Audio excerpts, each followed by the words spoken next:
Well, there are new satellite images, Sam, that show Russian warships, including amphibious landing ships, amassing off the coast. This is an historic moment in US history, as I say, for many reasons. But before March of this year, a former US president had never faced criminal charges. These protesters have now left Times Square as they march down the road, and this is what's waiting for them.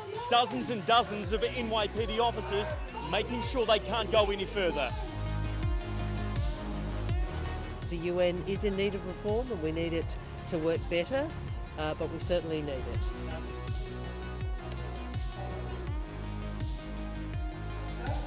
Cars are submerged, homes are inaccessible, and palm trees pop up above the surface of the main street. This is the town of Crystal River on Florida's coastline. It's known as one of the state's historic towns. Today there is no way you can get a car through here. It's absolutely flooded. The only way through the streets is on an airboat. 30 metres underground, the shelter is blast-proof and gas-proof.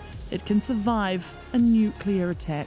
Russia has completely cut off the supply of gas to Finland. Even the historic beauty of Odessa can't distract from the brutal realities of war that are taking over the city. In normal times, this street would be bustling. It is lined with restaurants, shops, bars, cafes and clubs. But these are war times, and the only people walking down this main street are carrying weapons, not shopping bags. The latest information announced today by NATO, Poland and the United States is that it seems unlikely that this was an intentional attack on NATO territory by Russia.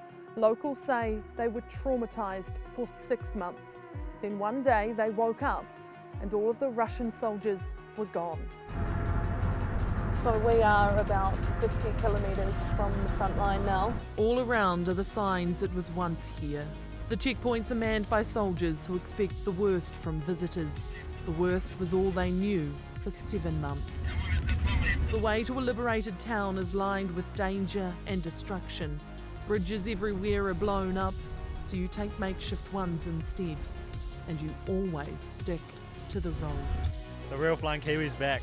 The Birmingham buzz a blur for the Flying Kiwi. Once I take off, I wake up and I'm on the mat and the bar's up or the bar's down. With 6 days of competition left, we still have some heavy hitters waiting in the wings. NATO's power was flexing and mingling in Madrid, but this isn't just a NATO summit, it's NATO plus friends. The Asia-Pacific squad of Korea, Japan, Australia and New Zealand called up to show up.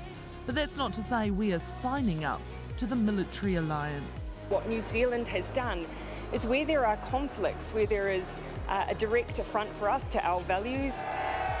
It's no wonder Sunak showed up for his first day of work with little fanfare and laser focus. The sense of deja vu is hard to dismiss. It's not been 2 months since Liz Truss was welcomed here to Downing Street, but Rishi Sunak inherits an even bigger job with even more pressure on him to deliver.